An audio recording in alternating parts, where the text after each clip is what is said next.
What's going on, guys? Hope you guys are all having a good day. Isn't it funny how we're now noticing that Activision, right? In my last video, I kind of went off the rails, kind of lambasted because all this stuff with Call of Duty, Activision has been really pissing me off, right? I haven't been the biggest fan of Call of Duty since probably MW 2022, and that was the last probably Call of Duty that I spent a lot of time on the game. And then, everything kind of came in all at once. You realize that they don't really care. They only care about the shop, and they really just want you to open up your wallet, throw in 16 digits on your credit card, and give them your little security code, and spend a little extra cash on top of the $60, $70, or now $80 that they want for the game. We've seen Call of Duty embrace this kind of Fortnite-ification version of their game where they're mostly focusing on their battle royale, and then at that point, because it's free, they're allowed to make a shop and fill that with $20 bundles that they really want you to buy, right? This is making them a lot of money, and of course, the world goes around by the little green dollar bills, so it makes sense, right? If it's making you money, why not continue to do that? But the problem is that Fortnite came out and has always been like that. So then you have Call of Duty, who's had this reputation with millions of players. If you go back and look at any of the older games and how many players were on each console, I think Black Ops 2 had over 1 million people on at one time, and that was just for the Xbox 360 back in the day when I played that. And nowadays, we only really have, I think, Steam. Steam is probably like the only platform that really displays how many people are on a game at once. It's probably one of the only sources, or one of the only open sources that allows you to actually see these things. So when people go out there and start looking at the player population for Call of Duty, which encompasses 3 games in total, which it used to do 5, and now just the 3 games alone, they're barely covering over 50,000 or 60,000 people. And then you have a game like Battlefield 2042 that has over 70,000 people on it, clearly beating Call of Duty with 3 games under its wing, including the Battle Royale, including MW 2022 for the DMZ mode, because they still have to support that, and then, of course, Black Ops 6. They've gotten rid of all of the other games underneath that umbrella. They can hold, 50,000 people on PC, which is fine, and then you have Battlefield 2042, and all they're doing is, slashing the game price for that, which we'll get into in a second, because Call of Duty really should learn from that. And then it's also the fact that they're trying to get the skins for Battlefield 6. They have a free battle pass in that game. You're able to go in and grind that game out and, get free cosmetics for Battlefield 6. And, with the game being a measly $3 on Steam, and with all the updates they put into the game, it actually might be worth getting into the game and enjoying some of, Battlefield 2042, because I only played the beta for that game. I played, the open beta for Battlefield 2042, and I wasn't impressed with the game, knowing what I knew from previous titles, Battlefield 3, Battlefield 4, Battlefield 1. I'd even throw Hardline in there if anyone remembers Hardline. But it looks like with Activision, they can't do anything correctly right now. It doesn't matter what they say. It doesn't matter what they go out and, announce for the game. At this point, they're kind of tucking their tail between their legs, and now they're just slowly waiting for Call of Duty Next to come out so they can reveal the entire multiplayer. But the problem is I think that we already know what it's going to be, right? You'll get another handful of weapons that probably don't, operate any differently. They're all going to be 30-round mags. They're all going to be fully automatic, and their gunsmith is going to make it to where even if it's a burst weapon, even if it's a semi-automatic weapon, it doesn't matter what it is. There's going to be some way to turn that thing full auto, and then everyone's going to be running around with basically an SMG in their hand, even though the thing's supposed to be a marksman rifle, for example. I think the workshop thing for Call of Duty is fine. I think that's fine. It gives you a lot of customization, but everybody just goes for the same thing. I want more than, I want the extended mag. I need no stock. I need, this certain foregrip. I need this laser, and then this sight. And then, some streamer or YouTuber is going to be like, this is the best build. And then that's all you see for like 3 months until they nerf it. Or if they don't, they don't even listen. So are they going to nerf these things? They certainly didn't for Black Ops 6. Like for this multiplayer event, right? I think we all already know what it's going to be, right? It's going to be flashy little cinematics of people running around and shooting each other. And it's like, well, Battlefield 6 gets to do the same thing. But if you look at it, right?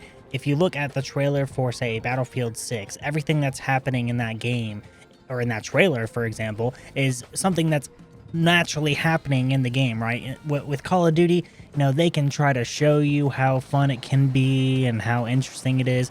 But even like looking at some of the footage that they had on there, right?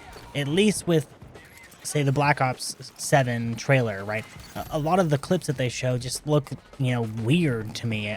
It just looks like they're, like they got some guy with no thumbs using the controller running around doing nothing. And I think that's always been a big complaint with like video game trailers, or when they announce stuff that 3-3, like, here, we'll show you a demo, and the guy playing the game doesn't know what the hell he's doing. Maybe the COD Next makes the next Call of Duty look like the best thing ever, but it doesn't exactly matter, because at the end of the day, each new Call of Duty has to somehow integrate back into Warzone, it has to integrate into the Battle Royale. And of course, with that integration into Battle Royale, it's a new collection of skins, right? You spent another development cycle making your game as bare bones as possible, and then it's like, well, we have all this end game stuff that we've added to it, right? The only thing you're adding to it is more camos and more open world, co-op stuff, which is fine, right? If you and your buddies want to pop a few beers and go play the co-op for campaign, or the campaigns doesn't even have like a difficulty setting. It's not like it's Halo where it's like, let's play co-op Halo and play on Legendary and have a good time, if you can even do that on Legendary, because that isn't very easy half the time. You got to spend a few number of hours to get through a Legendary Halo campaign. But now it's like, oh, if you have 4 people in your co-op campaign for Black Ops 7, we'll just scale the difficulty. And it's like, okay, that's fine, but at the same time, I'm a play the campaign kind of once or twice kind of person and then walk away from it. But if you're going to stick everyone into kind of a survival mode, go clear out POI open world style, I don't know if that's going to work, to be honest, because that's not my forte. It might be someone else's forte. But at this point, you're making Call of Duty for everybody. And at that point, when you make the game for everybody, you're making it for nobody. And that's been a big thing for Hollywood movies, for video games, for just anything in general. If you start broadening your scale to as many people as possible, and then you're pushing away the people who actually brought your series up to the level that it is, right? You're forgetting about all the OG Call of Duty players like myself and many, many others that are now fed up with the game, because at this point you keep ignoring us. You keep ignoring these things that we say, hey, this thing that you're doing isn't good. SBMM isn't good. Disbanding lobbies isn't good. And all the other stuff that you feel like you need to add and interject into the series doesn't seem good anymore. And that's why when you look at something like Battlefield 6, right, and it's still sitting at, the top 10 charts for pre-orders, when, at least for console, I think Black Ops 6 is right there on its tail. But it's not winning, it's losing against Battlefield, and then especially on Steam. I don't think anybody on Steam is interested in Black Ops 7.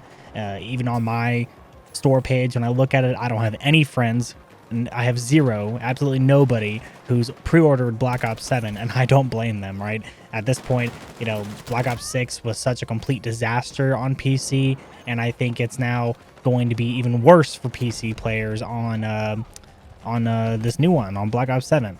But Battlefield kind of deserves it a little bit, right? The specs for the game isn't intense. I saw an article earlier where a lot of the people playing the beta for Battlefield 6 were playing with specs under the minimum requirements, when the minimum requirements is the least amount of PC power that, you don't have to have the correct specs to play the game half the time, it seems like. People are able to play the game whether or not, and they've already said they're going to go to their technical artists and go to their performance developers and all that, and make sure that the game still is working and still delivering the proper experience that they want you to experience in the game, even if you have a PC that's not been upgraded in 5 or 6 years. But while Battlefield is giving players the option to, make their own servers, put the power in the hands of the player, it seems like Call of Duty is trying their best to give you as much stuff to do as possible, right?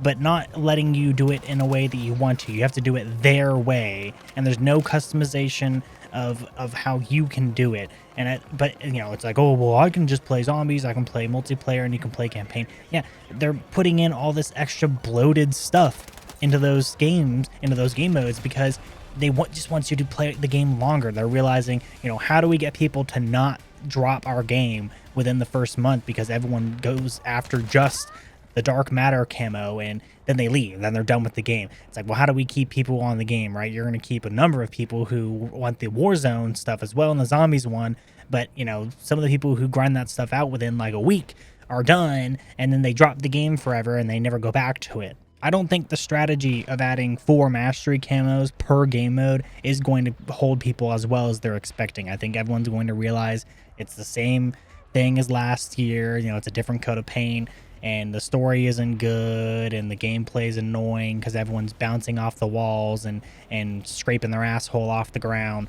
It's just going to be dumb, guys. And I just, nobody's going to be excited for this. I'm just waiting and, you know, hitting that itch. I need my Battlefield 6 itch, guys. I need it to come back. So that's all I got for today. I hope you guys enjoy the video. Leave a like and go ahead and hit the sub button if you're new. We're on the way to 1,000 subscribers for the end of the year. And anyways, yeah, it's been real. See you guys later. Bye.